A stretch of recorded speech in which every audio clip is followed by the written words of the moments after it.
what it is, what's happening. Well, as you can see, the Jeep is on the ground. Not done, but at least it does sit on its own wheels, and we're moving forward.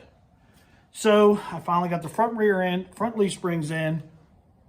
All the brake lines are done. Still waiting on a couple of parts so I can do the rear brakes. Front brakes, I need 2 new hoses. The hoses I ordered were somehow wrong, but we're moving along. It's sitting on its own, finally. 4-inch lift, 33, 12, 50, 16 5s, and it don't look too hateful. So, I've got the gas tank in the truck. Now, this truck's a 79. The bed, I'm not really sure what year the bed is. I took it off of a 77 J20, but that's not the original bed to the J20. So, of course, we've got some issues. First issue is fuel lines, the fuel filler neck lines don't work. Luckily, I cut them out of the old bed from this truck, but they're not in good shape. And of course, they're not available no more. Rock hard. And you see I literally just whacked it out of the truck. So we got to try to figure that out. But what brought me to the point of today's video is, I've talked about before, how am I going to repair this little bit of rust that it has, because you can't access the inside panels because the way this bed is made. Well, it has an access panel to get to, I'll bring you in here, so you can get to your fuel filler hoses. And just like I had thought, the bed runs all the way over to the outside wall. Now it has this box that goes in here. That's actually factory.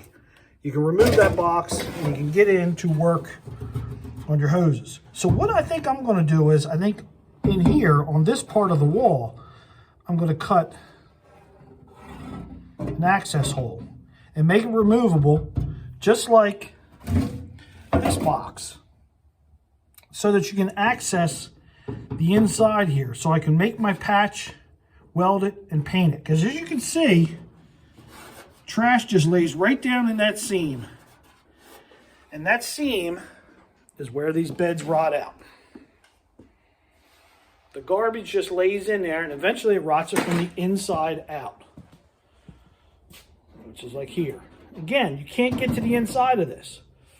So I think I'm going to make access panels on all 4 corners, make my repairs from the inside of the bed, do my little bit of body work on the outside, and call it a day. Because really, we only have a little bit there and a tiny bit right there.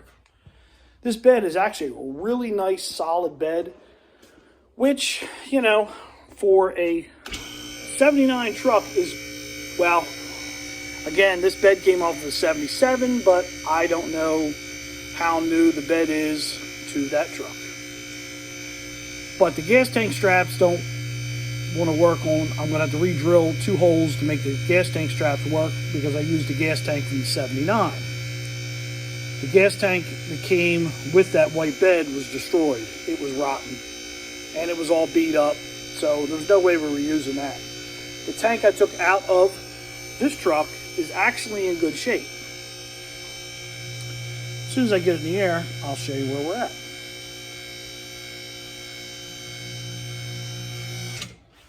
So we got our 4-inch lift springs in. We got our Dana 44. We've got our new Pitman arm.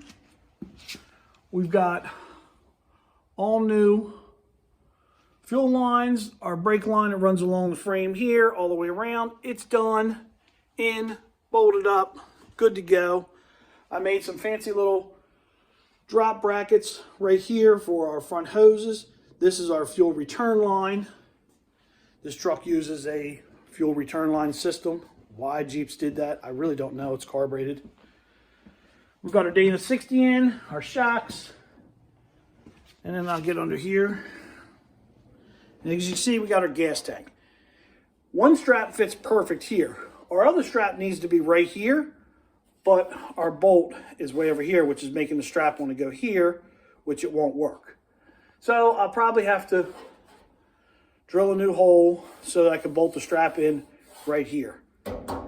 Then I can put the dry shaft back in, and I'll put new dual exhaust on it sometime here in the future. All new brake lines down the frame rail. I mean, it turned out pretty good. I mean, for a clapped out truck, which this really was, we're coming along pretty good. Now, if you remember, and you've been following this Jeep build, this is the one I back half the frame from. So the frame has been cut right here on an angle. This whole back half is from the truck that this bed came from. And welded in. It's fish plated on the inside. It ain't going anywhere. I know a lot of guys are going to say, oh, you can't weld a truck frame. You can't weld a truck frame. They've been welding big truck frames and tractor trailers and dump trucks for years. I think a little old pickup truck will be just fine. It's fish plated on the inside. It's not going anywhere. I do have a really nice, clean frame for this truck. But I just, at the time when we started putting this together, we were trying to make it to a Jeep show. It just didn't happen because there was so much other things going on. But now that the truck is coming together, it'll make it this year. We got some rocker panel rust we're going to fix. We got a hole here. It's nice and thin. It's pretty good to right about here. Same on both sides. So I bought a new rocker panel. We'll cut it. We'll fix it, weld it in. Got 2 fenders on another parts truck out back, so it'll get fenders. But right now, all I'm trying to do is get the suspension done, brakes done, fuel system done, bed bolted on, done, and the lights all working again, so we can go get some tags on it. We got a nice hefty bumper that came with our parts truck. We got to rewire the whole back half of this truck because the wiring was just atrocious. It was all cut up, probably because it had trailer brakes on it, or trailer wiring, I should say. So I put a junction box in right here. That's what this is. So all the truck wiring runs into here, and then from out here out, I'm going to rewire it, and with this nice little junction box. That way, if I want to add trailer wiring or anything else, I can pull right out of this box, nice and easy. So our next dilemma is re-drill for them straps. I've got to make rear brake hoses for the back of this thing, but I haven't got all the brake parts yet. I'm not quite done yet. I'm going to add a couple little gussets on here, and then I've raised this up so that way because right now the suspension's at full drop. So this way I've got enough slack in the brake hose, so if we're wheeling it and the suspension articulates, I don't have to worry about ripping the brake hose out of the truck. So that's kind of where we're at with the Jeep project right now. I just run into this dilemma with the fuel tank and the strap, so I'm done for the night. I'm irritated. I thought this was going to bolt right in and I'd start the truck up and back it out on its own power. Not happening. It's not a hard to overcome. I'll just re-drill them and move the strap over and bolt it in. Not a problem. And then figure out this filler neck dilemma. It's always something, you know. But at least it's coming along. I mean, it looks good. I like the wheels. I think the wheels look killer on it. It's got a nice stance to it. Be nice if it was lifted that high. But this way, it's a drivable, usable truck. And there it is, sitting on its own weight. So it's got a nice stance to it.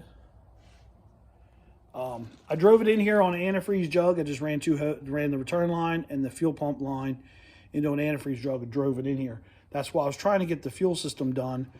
That way I could dump 5 gallons of fresh fuel in a tank, fire it up, and drive it out on its own power. I do need to unbolt the front drive shaft because it's in four-wheel drive. And order some more parts. We're getting close. We're getting really, really close to actually driving this truck. I actually have never driven this thing since I bought it. Bought it, brought it home. It didn't have, the brakes weren't that great on it, and the rear leaf springs were rotted off of the frame. So we never drove this truck. But this is an original 46,000 original mile truck. This thing runs fantastic. I put a set of wires on it. I already had a brand new carburetor on it. I put a new battery in it. it's just a really nice truck. I mean, it shows that it's not a worn out, clapped out. Now I added some gauges. I added an oil gauge and a temp gauge, and the last one is just a old school clock. I thought it was pretty cool. Just some stuff I had laying around here at the shop. I got a tack, but I don't think I'm gonna put it in it. But I don't know if it'll show up. 47046. Documented on the title.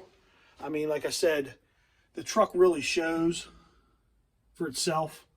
It really shows that it's not a 147,000 mile truck. It'd be way more clapped out than what it is. The biggest problem with this truck was it was rusty. Unfortunately, it just was rusty.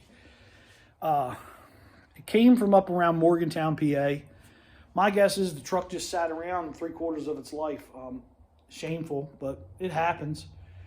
I mean, people buy stuff and they have good intentions of driving it, using it. It's a weekend truck, whatever, and then next, life takes over and 10 years go by and you're like, oops, it's rusty. Now what do I do with it?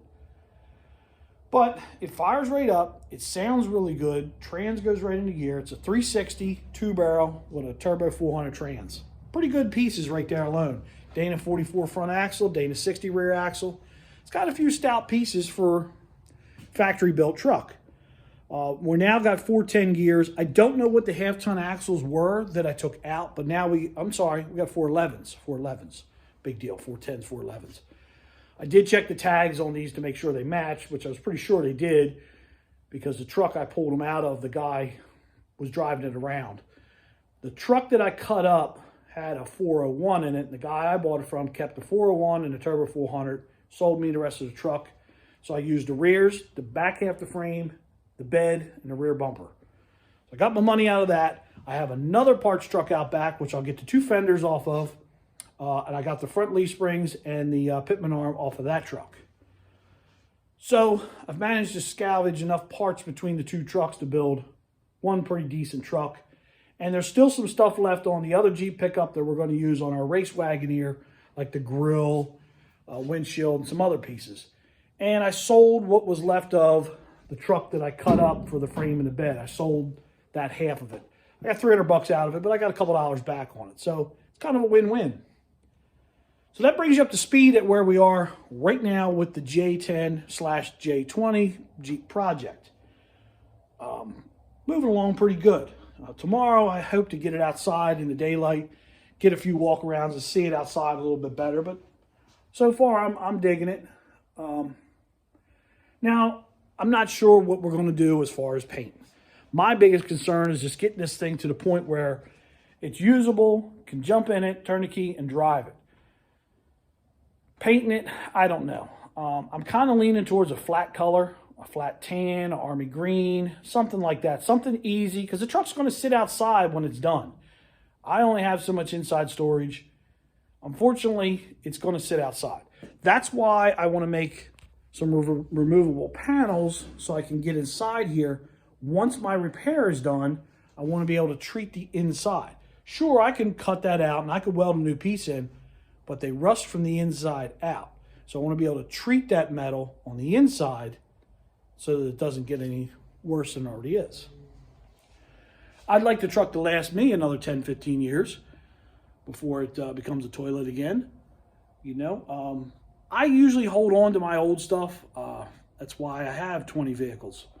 I'm not real big on selling my old stuff. I'll buy late model stuff, drive it for a little while, and sell it. Like I got a Mercedes wagon. We're probably going to get rid of it because it was my commuter vehicle, and now I'm done with it.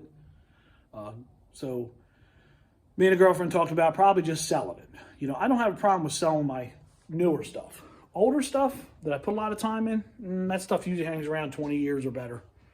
It's just how it is. But look, I brought you up to speed. Hit that like, subscribe button if you like some J10 Jeep 20 garbage, or hopefully we'll get some more on the Rat Rod record. It's got a Crown Vic front end. It's getting a 351 Cleveland. I got a lot of projects. Got a square body Chevy tow truck out there. Got a 54 Dodge tow truck out there that's going to get this small block Chevy that's behind me. A lot of projects.